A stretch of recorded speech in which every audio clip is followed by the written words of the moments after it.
Alors que Gaspard et Juliette Couturier s'apprêtent à revenir à 7, TF1 a dévoilé la date du retour de Sacha, Renaud Roussel, dans Demain nous appartient.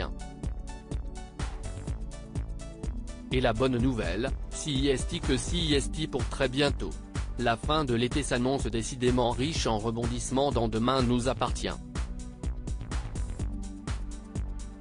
Alors que de nouveaux suspects pour le moins inattendus vont bientôt apparaître dans l'affaire du Hara et des attaques contre Samuel et Victoire, une nouvelle intrigue, qui débutera à l'antenne dans quelques semaines, verra un mystérieux braqueur au masque de clown semer la terreur à 7.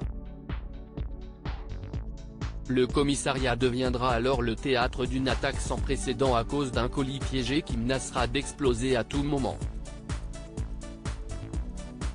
Et ce ne sera même pas l'événement le plus renversant de la semaine du 22 août puisqu'un des plus grands méchants de la série fera son grand retour de Demain nous appartient au même moment.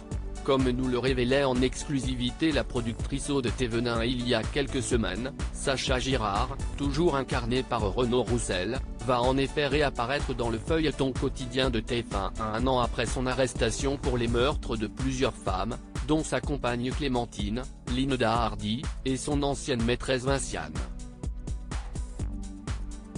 Selon les informations révélées hier par TF1, CIST l'épisode du mardi 23 août qui signera le retour de Sacha dans Demain nous appartient.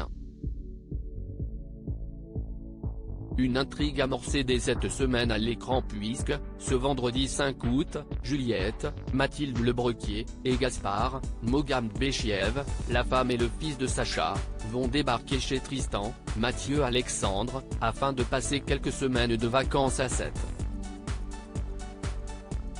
Cependant, Gaspard a une idée derrière la tête, il souhaite obtenir un parloir avec son père afin de lui dire ce qu'il a sur le cœur et de tourner la page. Et pour cela, il va demander l'aide de Tristan.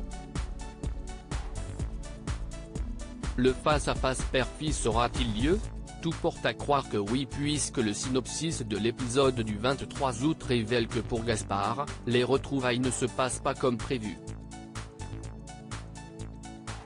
Quand on sait que, la même semaine, l'hôpital Saint-Clair devra être évacué au plus vite alors qu'un dangereux prisonnier viendra d'y être admis en urgence, on peut déjà supposer que les retrouvailles entre Sacha et sa famille pourraient bien avoir lieu hors des murs de la prison de 7.